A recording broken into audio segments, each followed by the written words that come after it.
Hello, everyone. Dr. Judy here. Dr. Judy, WTF. And tonight's show is about dependent personalities. So, for those of you who are watching for the first time and don't know it, this is a call-in show, everyone. So, please feel free to call in. And that number is 323-843-2826.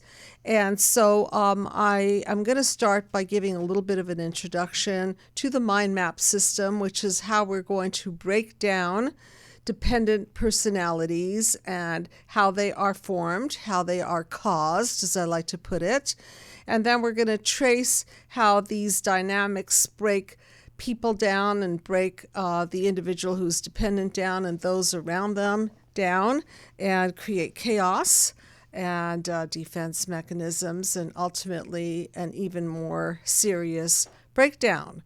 So the mind map is something that I created years ago as a tool originally to heal global disconnect. And so what happened to that project was it got put on the back burner because I realized that it needed a huge marketing arm behind it. And so I decided to use the model to help heal individual human disconnect one-on-one. And so therefore I started using the mind map as a psychological system of healing, and I put aside my traditional psychotherapeutic modality, which I felt did not have enough strength as a system to carry people from the problem through breaking it all down and paradigm shifting people into solutions. So now here we have it. Here is the model of healing, which my entire staff has been trained to utilize. And so the way this model works is it's divided into the past, the present, and the future. And the past has to do with the wounds of childhood and how we react to them and how they encode into the fiber of our being. The present has to do with how that damaging effect of wounds of childhood creates chaos in us and then leads to all kinds of interesting defense mechanisms, including drug, sex, rock and roll, and anything that you can think of that we use to defend ourselves from thinking and feeling and doing. And then as a result of these defenses, which are usually unhealthy, although there are some healthy ones, obviously, like exercise and meditation and eating right, and that category of healthy defenses.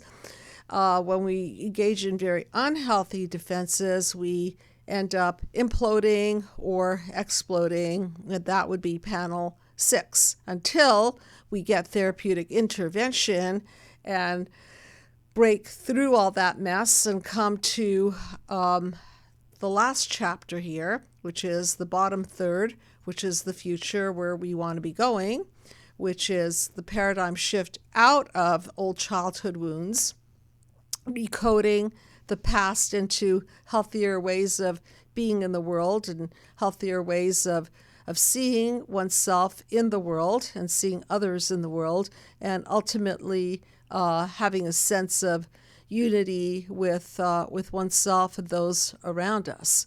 So let's go back to the notion of dependency. And so I want to start by saying that healthy dependency leads to healthy independence. And what I mean by that is that if, as infants, as babies, we have all of the, I call it the psychological nutrients, if all of our psychological nutrients are met, like safe parenting, a strong parental structure, attunement to the baby, eye contact, skin contact, breastfeeding, stay-at-home parenting, at least for the first couple of years of life as much as possible. If we have parents that put our needs above and beyond their own, primarily, not always, not 24/7, but primarily. And if we have good enough parents, then we form what is called healthy dependency, meaning that we can lean on our parents and grow, and as a result of growing we can get stronger and stronger, and pretty soon launch out of the nest of the original family.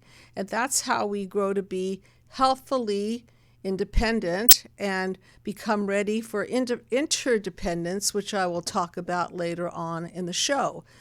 And so what happens with dependency is that somehow there's a sense of an arrested development. There is a sense that it's dangerous actually to leave the home. It's dangerous to start separating and individuating from the primary caregiver. And oftentimes this happens when a child is threatened with abandonment and forms clinging behavior, or doesn't get all of the loving and nurturing support that they need in the first few years of life, and again exhibits clingy behavior, and the structure of the family isn't solid, so that everything is shaky and foundationally it's unstable. So think about it as that child or the infant clinging to a shaky family tree, so to speak. So if you look at panel number 3, as a metaphor for encoding, what we encode there, when we don't have that solid DNA strand, if it's fundamentally built on unstable forces, like unstable parenting, what happens when we shake the tree, the family tree, so to speak, is everything falls apart into chaos. And there goes the entire family collapsing, and all the people who held on for dear life on that unstable bond now fly off in space, and they're hurling out in outer space, and they don't have a place to land. And so what happens to people like that is they obviously start getting scared, and then they ball up in a defense mechanism. And now we're on panel 5, just so that you can track the mind map with me. And this defense mechanism becomes the dependent type of defense mechanism. And so dependent people tend to isolate, they tend to cling, they tend to need. So let's get a little bit into symptoms of dependent personality disorder. And here's an article called Dependent Personality Disorder Symptoms by Steve Bresser, PhD, and it's from an article March 19th, 2019, so it's a recent article. Symptoms of dependent personalities include a long-standing need for the person to be taken care of and a fear of being abandoned or separated from. Chronic physical illness or separation anxiety disorder in childhood or adolescence may predispose an individual to the development of dependent personality disorder. And I'm adding to that unstable parenting and parenting that doesn't provide for the attunement to the child and the nurturance of the child will leave the child unsafe and clingy. Symptoms of dependent personality disorder include difficulty making everyday decisions, needs for others to assume responsibility for major areas of his or her life, difficulty expressing disagreement with others because of fear of loss of support or approval of that other person, difficulty initiating projects or doing things on his or her own, due to a lack of self-confidence and judgment or abilities rather than a lack of motivation or energy. The dependent person usually goes to excessive lengths to obtain nurturance and support from others to the point of volunteering to do things that are unpleasant. So here you can see the clingy behavior, the people-pleasing type of behavior, all in the service of please don't abandon me, please don't let me go, and I'm too weak to do it on my own, so stabilize me. A dependent personality feels uncomfortable or helpless when alone, and because of exaggerated fears of being unable to care for him or herself effectively. Person also feels uncomfortable or helpless and therefore urgently seeks another relationship as a source of care and support when a relationship ends. And in previous episodes, many episodes, I talk about borderline personality disorder and all kinds of personality disorders. And these labels are useful only to the extent that they describe a system gone wrong. Now, at the core of borderline personality disorder is a fear of abandonment. However, a dependent person is distinct from the borderline personality disorder in that they don't usually threaten suicide and they engage in people-pleasing behavior. The borderline PD, personality disorder, is usually more labile and emotionally volatile and acts out a lot more than a dependent personality disorder, just for that distinction. Also, dependent personalities are unrealistically preoccupied of being left to care for themselves. And this is a call-in show, everyone, so please feel free to call in 323-843-2826. And for those of you who do not know, I do have a PDF available for free for you of my book, Be the Cause: Healing Human Disconnect, which will break down all of these panels from 1 through 9, connect the dots for you, and help you to connect your own dots so that you can start thinking like a shrink and process your own feelings. So please feel free to request this free PDF of the book. And if you need further assistance, please know that there's a mind map video series that's available to you as well, and a team of people to help you journey from childhood wounds through dismantling them and shifting out.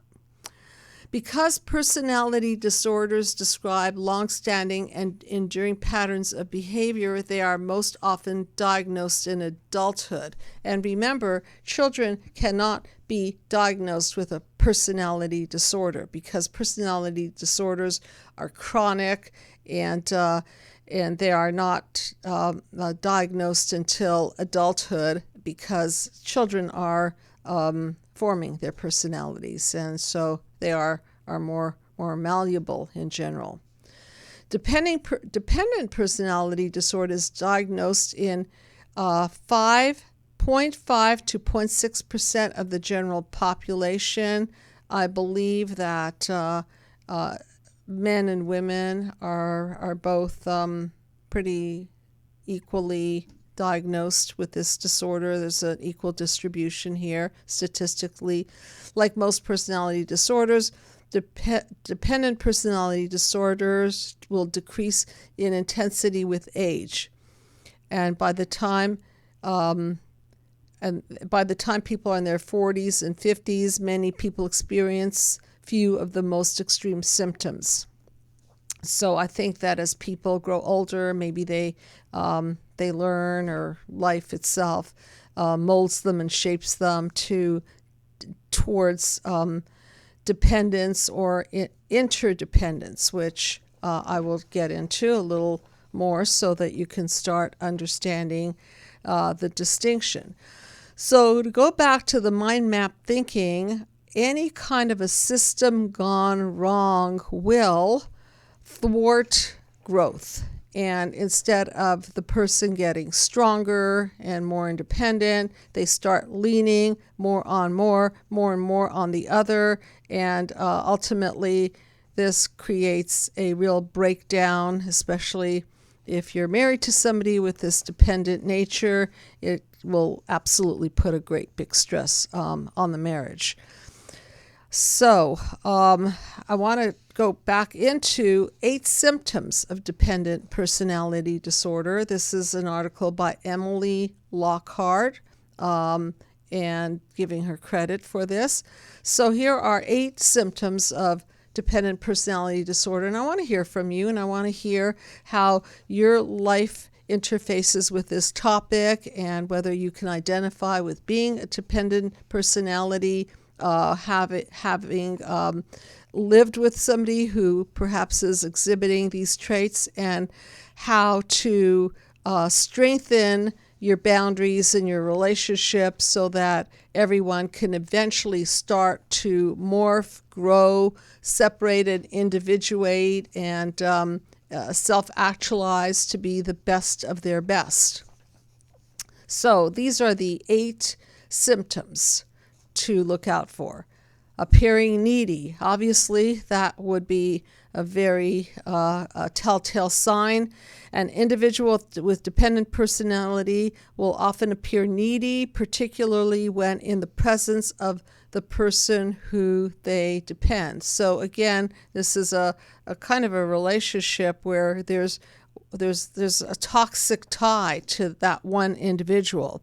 The behavior can be apparent in a wide range of ways, but particularly clear when the individual needs to make an important decision. So they'll turn to the other person, and so the other person may feel tremendously burdened to help that person make up their mind about anything. It could be about what to have for dinner, or what to wear, or where to go, or what political opinion to have. So this could be pretty pervasive and pretty irritating to the partner, and could lead them to give up on all attempt at decision making, leaving the partner with the heavy burden of decision making for them.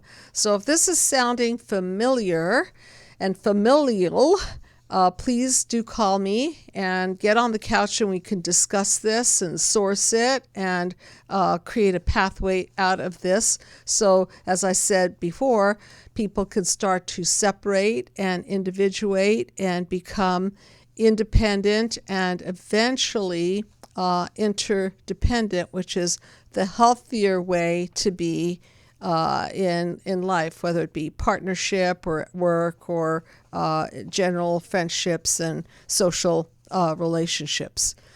So the next symptom of dependent personality disorder is separation anxiety.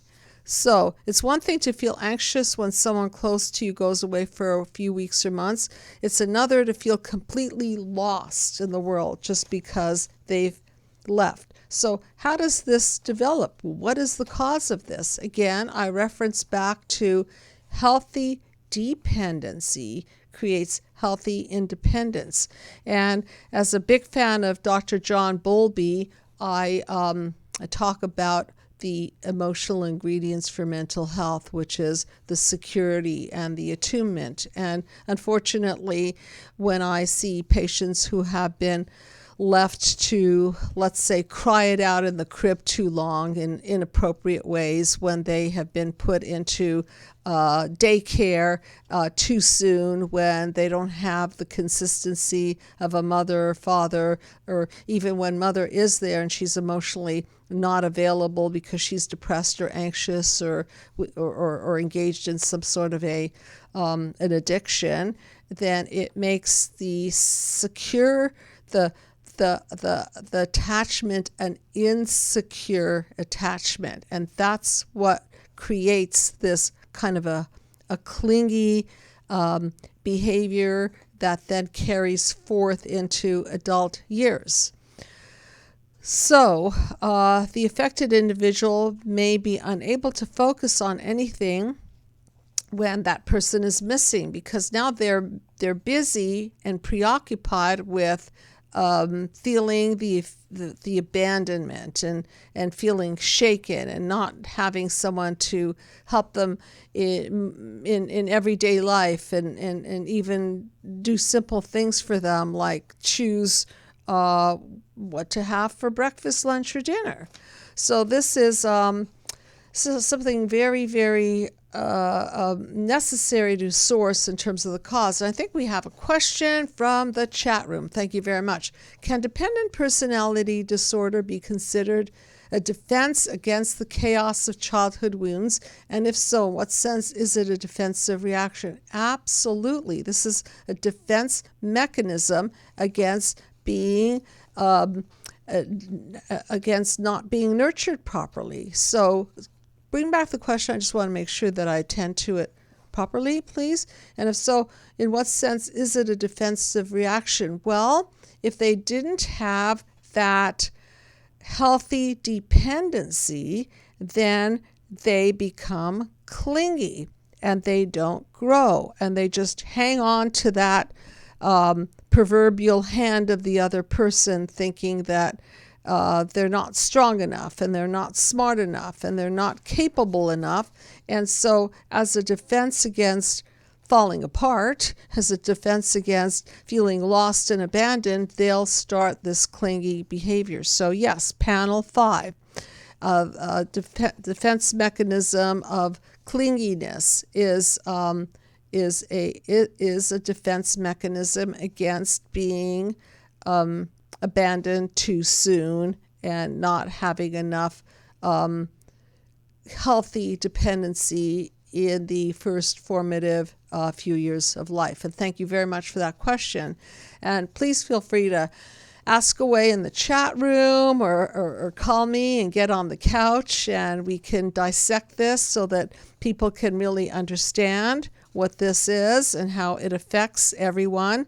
And remember, when one person is behaving in a way that leans against another person, that person's going to get sick. So imagine leaning and then the other person having to shore up and make sure that they guide the person and make sure that they're there for the person. It becomes burdensome. And so it's not a happy situation for the person that's being depended upon. Also, another way that we can tell someone is a dependent is, as I mentioned, they're struggling with the choices, where to attend college, which car to buy, all of the things that I mentioned before. Just everyday decisions become really painful and a chore, and then the other party, the significant other, usually is bothered with, what should I do? What should I wear? What should I eat? Where should I go to school? It just becomes really an endless barrage of help, help, help. So point number 4, poor decision making. So, being unable to make firm choices about major or minor matters, can lead them into serious trouble with their mental and physical health. So, remember, the mind and the body are interconnected. So, when we're not feeling healthy physically, then we tend to isolate. We may not get out there and exercise. We may not get out there, period. And the defense mechanism of isolationism becomes part of the deal because they don't feel strong enough to be out there unless their partner is, so to speak, holding their hand. If you're concerned that someone you know has developed dependent personality disorder, consider if that person consistently makes decisions that clearly hurt themselves by benefiting someone else. So sometimes a person is so dependent that they will sacrifice themselves to try to people please the other because they don't want to be left. So they're in a very, very scary predicament. And as I like to say, childhood is a hostage situation. And so is this situation because they're hostage to their dependency. And so they don't have a lot of freedom to live their life and think their own independent thoughts. And again, this is a call-in show, and I do love call-ins, so please get on the couch. And the number again is 323-843-2826. So here is more into shutting others out. So when people start shutting down and being more afraid of life, they start shutting other people out because other people may be seen as unsafe. One major symptom of this disorder is focusing all of one's attention on a single other and distancing themselves from friends, family, colleagues. So you can sense the isolationistic characteristic of this disorder. It's not fun for anyone, and they just keep getting smaller and smaller in their assertion and smaller in their growth capacity. And it's kind of like if you look at panel number 5, they start shrinking in terms of their ism. So their development of their individualism is not a healthy development. It's not expansive. It's not inclusionary. It doesn't allow a lot of light in, a lot of growth in, because again, they're scared. They're fear-based and abandonment-based. Another sign is avoidance of responsibilities. Imagine having a close friend or family member who thrives in social situations and in connection with these strengths, goes into a career, politics, and so on. Now, imagine that this person meets someone who discourages this kind of behavior because they're needy. So they need the person to stay at home. They need the person not to go out. They need the person not to be popular. So can you see how restrictive this kind of disorder is? So in response, the person, mainly the one they depend on, may stop attending the events that made them so successful. And over time, their willingness to go above and beyond their career fades away to the point where they may no longer carry out the basic requirement of the position. So this is not a growth-producing system. This is a limiting system creating implosions. Okay, so what I mean by implosions is the system is about to collapse because everyone is now participating in shutting down and isolating, and not much light is created for others. It's just it's a dying system is what it is. Another sign is devastation when a relationship ends. An individual with dependent personality disorder can come to feel that their value is dependent on the relationship with another. Now, unlike borderline personality disorder, where the borderline personality is absolutely sometimes suicidally devastated when a relationship ends, a dependent person may also feel that way. It's just that they may not threaten suicide, they may not threaten cutting themselves, they may not act out as much. However, they're still pretty devastated. So in this kind of situation, the end of the relationship, connecting these people can have absolutely devastating effects. It may take months or even years for them to recuperate, and because usually they don't expand themselves and because they don't develop careers and friendships and other networks of interconnectivity, they die on the vine. And again, they don't easily recuperate after a relationship ends. And the eighth sign here, according to this article, is tolerance for mistreatment. Because they're so dependent, they may tolerate mistreatment more than the ordinary because they feel that they're really in a hostage situation. So the philosophy is, please don't leave me, I'll stay at any cost. And a lot of the Dr. Judy WTF shows have been centered around narcissism. And so narcissistic oriented people may pair up with dependent personalities because they can then control them, demean them, devalue them, and eventually discard them if they're done with them. And so they again, a system gone wrong. They will feed on the weak and weaken the core of this person even more. So I want to refer to Dr. Murray Bowen, who talks about separation and individuation, and the healthy growth cycle of an individual is to start with a merger between the mother and baby and form that healthy dependency. And then when the baby can start feeling comfortable and secure and attached, then they can hatch out of that situation. And through the hatching out, they know that there's a stable backbone behind them. And so they can look back and check and see if mom is there, dad is there, primary caregiver is there. And as a result of that, develop the confidence to keep venturing out in the world. And in the case of the dependent personality, there is no security. So instead of launching and hatching out in the world, they don't hatch, and they keep retreating back, and they don't feel that backbone supporting them, and so they tend to go backwards and not forwards. And so I think that you can now start to connect the dots and see this as a system gone wrong. And again, this is a call-in show, and please feel free to call in and ask questions in the chat room. I'm happy to take your questions if you don't like being on the radio, and I can answer them for you. So ask away, and I will answer.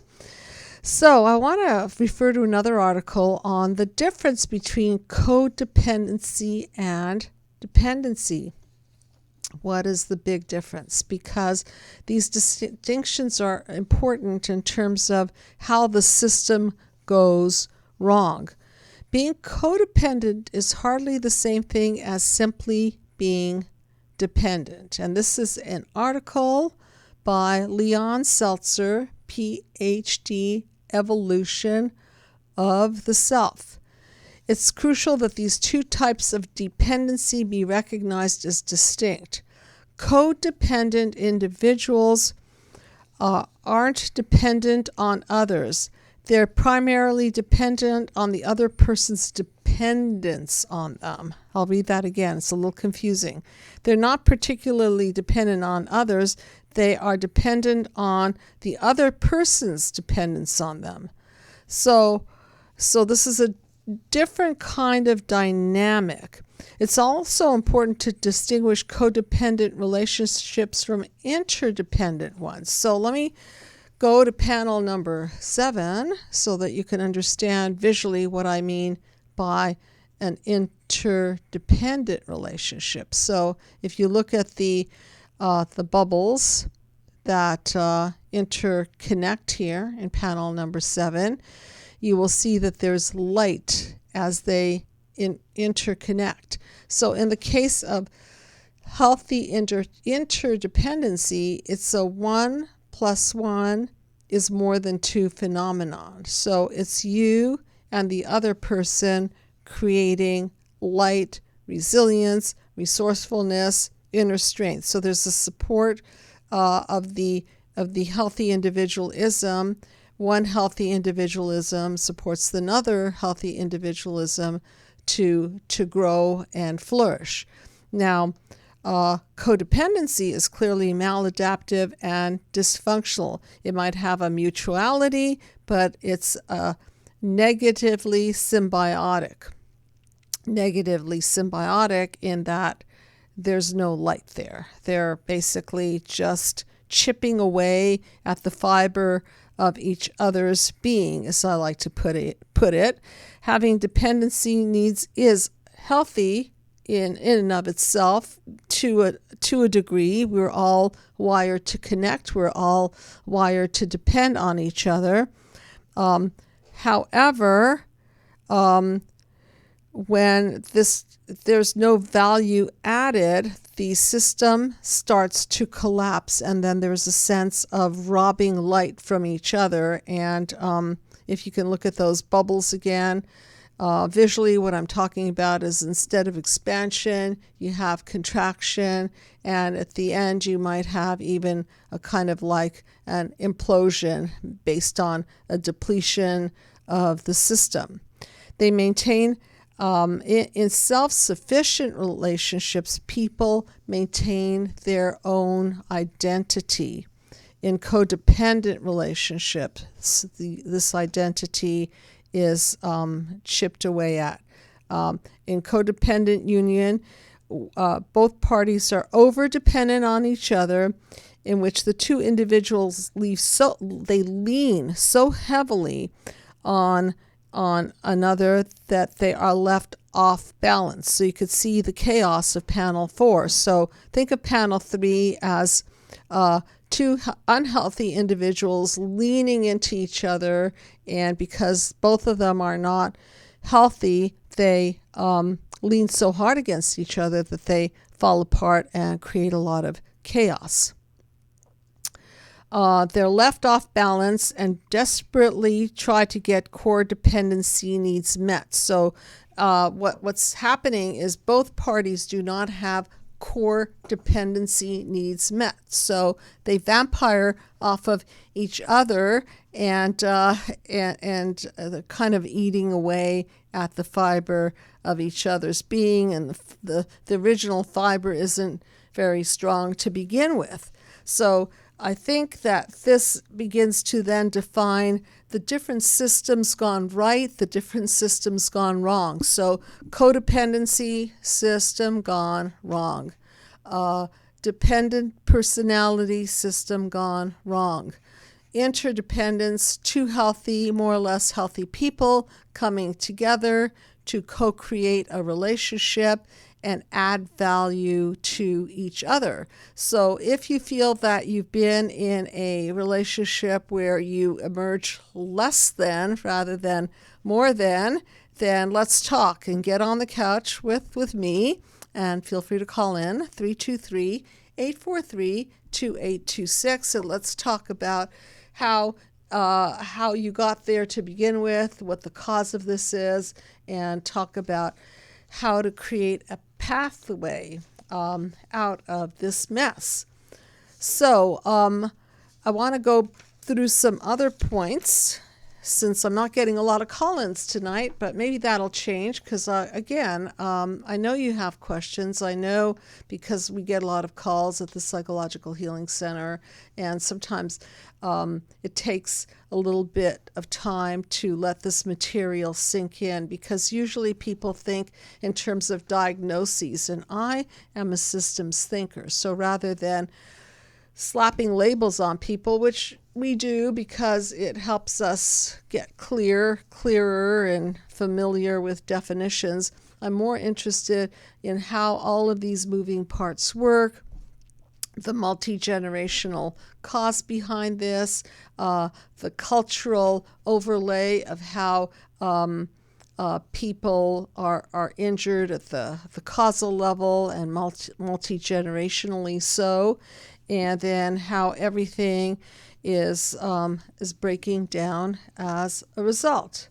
So here are some aspects of dependent personality that then get affected. Self-esteem. Obviously, your self-esteem will be affected if you need the validation of others.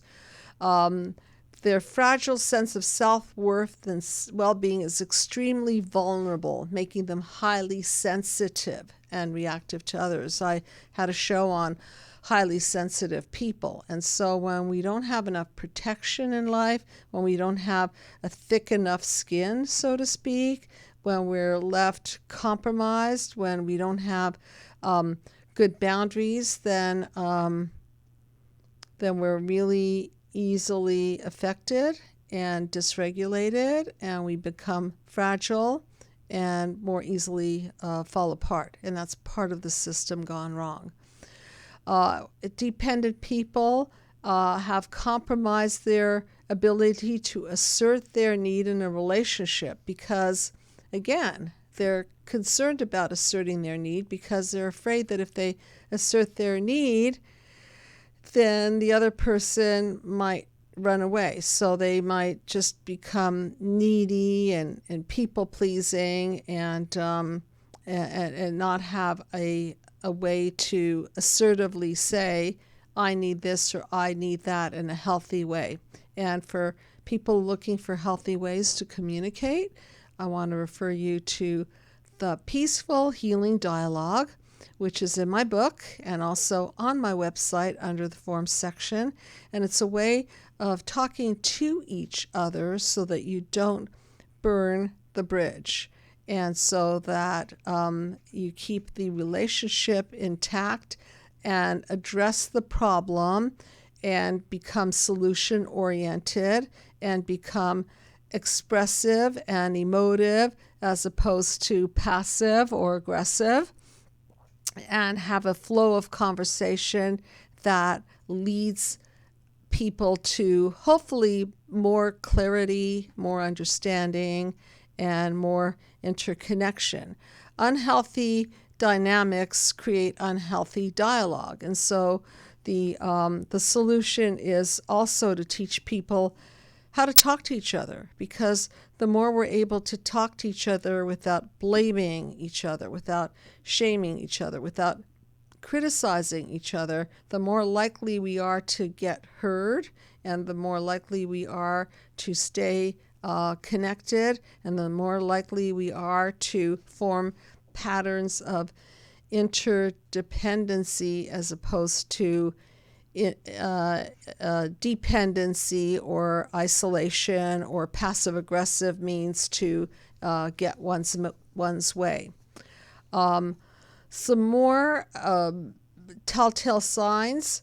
Responsibility centers more on the other person's feelings, needs, wants, and desires than their own. So they're putting other people's needs before their own because they're making a bad deal. They're in a dependent relationship, and so they feel that they've got to give up a lot of themselves to people please and be regarded and taken care of. Basic ability to set boundaries obviously goes out the window, and possibly others' requests of them or demands of them is highly restricted. Behavior is largely dictated by an underlying fear of being alone. So fear-based behaviors lead to becoming at the effect of another's needs. And so rather than being causal and assertive and having these great boundaries that invite the right people in and keep the wrong people out, they don't really set boundaries. They're always trying to assess the other person's needs so that they don't rock the boat, and they create this kind of a false sense of security, which eventually falls into chaos and breaks down on them. Sense of themselves in situations of discord is that they're always victims, unable to be heard, sympathized with, or understood. So again, there's a naivete here. There's no sense of agency, of power, of a sense of importance. A lot of dependent personalities have negative core beliefs that include feeling stupid or less than or somehow not important enough. The compulsive loyalty to others can go substantially beyond what's warranted and may end up hurting them. So again, please, please, please, people please, people please, people please, with the deal of don't drop me, don't abandon me, don't rock my boat. And it's just a really, really bad, dysfunctional deal. So I'm going to invite you again to call in. I know that we have a handful of minutes left, so I'd like to take maybe a call or two, question or two. And again, the number is 323-843-2826. And I did a mind map painting session today. I uploaded it on YouTube. And so if you have a chance, watch it, because I went into panel 1, the graphics of panel 1, and I started painting the darkness and the light, and started painting the childhood wounds and how those shadow over us and diminish our ability to be the best of our best. And I have a question from the chat room. I don't know why people aren't calling in tonight, but they are asking me questions from the chat room. At what point do adult siblings realize that they've been bamboozled by covert narcissistic parents? It's so clear to me, but siblings are either blind in denial or are just a continued substrate. Well, okay, that's a great question. When do we wake up? Sometimes never, because in our childhood minds, we think that our parents are right. They're our gods. They're our sources of everything. And so sometimes what happens is parents will pit one sibling against another, and sometimes they'll only realize it later when all of their relationships with their brothers and sisters are falling apart. And sometimes they'll realize it when very, very extreme behaviors show up, extreme behaviors that really show a lack of empathy, a lack of care, a lack of heartfelt anything. And sometimes it's not so clear because we don't want to believe it, and it's sometimes so subtle. It's like, I liken it to this: if there is a fish swimming in dirty water, will the fish know that it's swimming in dirty water? Probably not, until it gets poisoned and sick and maybe even dies. Now, how would a fish know that it's swimming in dirty water? Well, if we took the fish out of the water, right, and showed the fish that it was swimming in dirty water, the fish could say, aha, I see. Now I know why I'm sick. Now I know why I'm not swimming very well. Now I know why I feel so toxic. Same thing with you. Once you pull yourself out of the system and start becoming an observer and not an absorber, then you can see some of these light bulbs going off. Look, if you're not feeling well, if you're feeling scared, if you're feeling at the effect of, if you're having psychosomatic issues, if you're feeling anxious, depressed, these symptoms are telltale signs that you're in a sick system. And I think we have a call-in. So hello, you are on the couch. What is your name, please, and where are you calling from? The person's still there? Okay, call back. Please call back. All right, so symptoms are the hieroglyphics that point to an unhealthy cause. So symptoms don't just come out of thin air. Why are we anxious? Why are we depressed? Why are we isolating? Why are we dependent? Why are we narcissistic? Why? These are the questions I like to ask. So let's source them.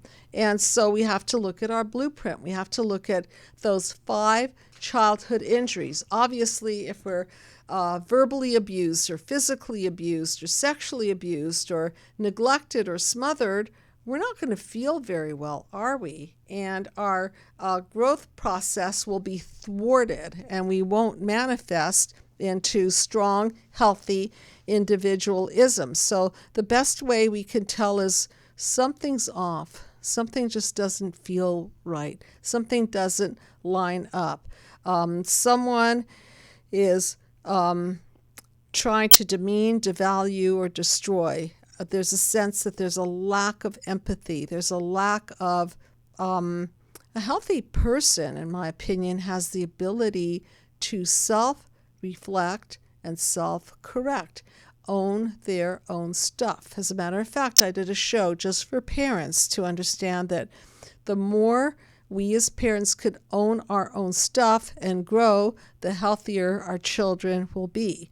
So healthy people own their own stuff. Unhealthy people project all over the place and blame and shame and make other people feel guilty and so on and so forth. And so these are telltale signs that you're not with a healthy person.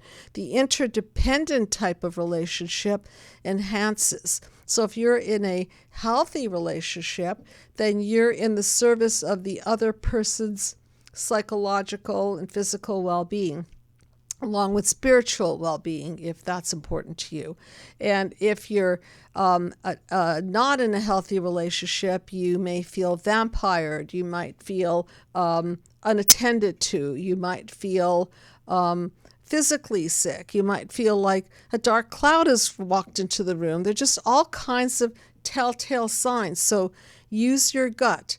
And I think most people can tell when they're in an interconnected relationship that creates light and sanity and clarity, and doesn't include elements like gaslighting or control or demeaning statements and so on, or levels of physical and sexual and any kind of abuse. So these are your telltale signs.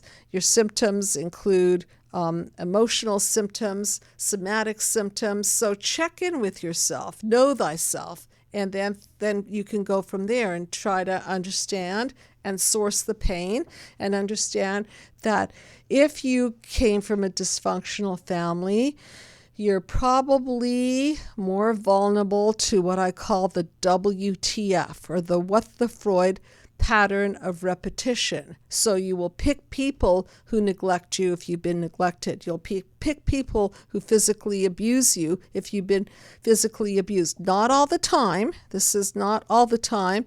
But generally, we'll pick that person that we can reenact our wounds with, not because we're stupid, but because we want to heal through them and finish the psychological file. I talk a lot about this in therapy, in the Mind Map video series, in the book, obviously on the show. So beware of the WTF. And how do you close the psychological files? You don't go picking pathological people to close those files with, because they'll only hurt you more. They're not capable of being healers. And go watch my show, Hurters Can't Be Healers, and Narcissistic Abuse, and that'll explain a lot. And in the meantime, the way to close those psychological files is to pull them up and let them become conscious, and then reprocess your feelings in the course of the therapy, and have these feelings become pathways for you to express yourself, rather than implode upon yourself or explode on other people. So if anyone wants to call in, I think we have another couple of minutes. If not, I just want you to understand what the Freud nature of the game, and that the mind map is a system to help you shed light, truth light, on all of these dark areas, and for the very last time, bring to the surface the wounds of the past, so that you can start closing and completing these psychological files, and release yourself from psychological prison.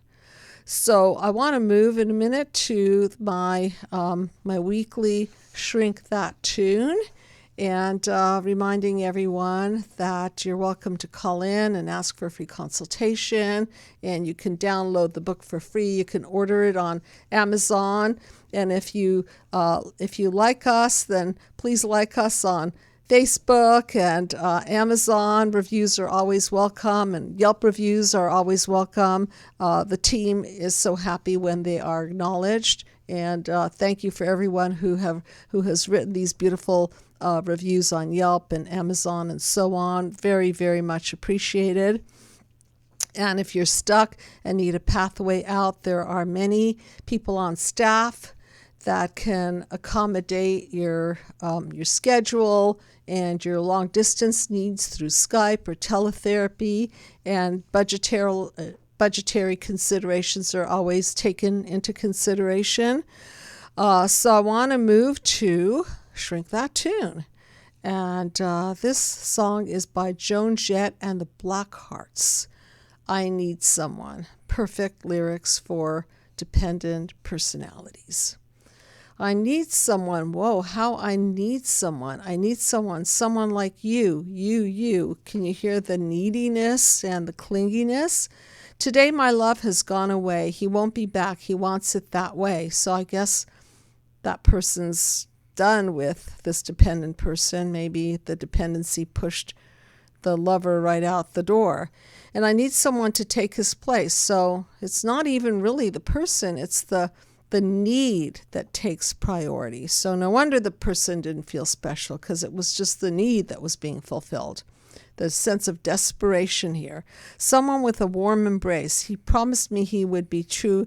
Yeah, he said I love no one but you. But here I stand. I'm all alone with nothing to do but to stay at home. And unfortunately, this kind of clingy behavior is self-fulfilling, because at the end of this system gone wrong, people can push the ones that they need the most away.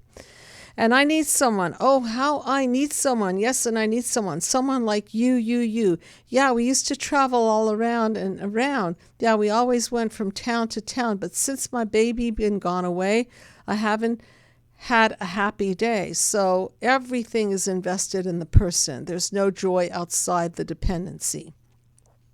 Even though we were together for so long, I can't imagine what went wrong. Here we are so far apart, and now he's thinking that he's so smart. Well, maybe he's thinking that he can't stand the clinginess anymore. I need someone, yeah, I need someone like you. I need someone, and look at all these need words. So in order for us to be mentally healthy, we have to go through the painful process of separation and individuation. And for the parents out there, allow your children to lean on you in the first few months and years of life, and don't kick them out of the nest too soon, because if you do, you might be raising a very dependent or codependent kind of individual. And what we want to foster in ourselves and in the next generation is healthy dependency leading to interdependence. So thank you everyone for tuning in, and feel free to call the Psychological Healing Center for any questions or needs for your growth process. Good night, everyone.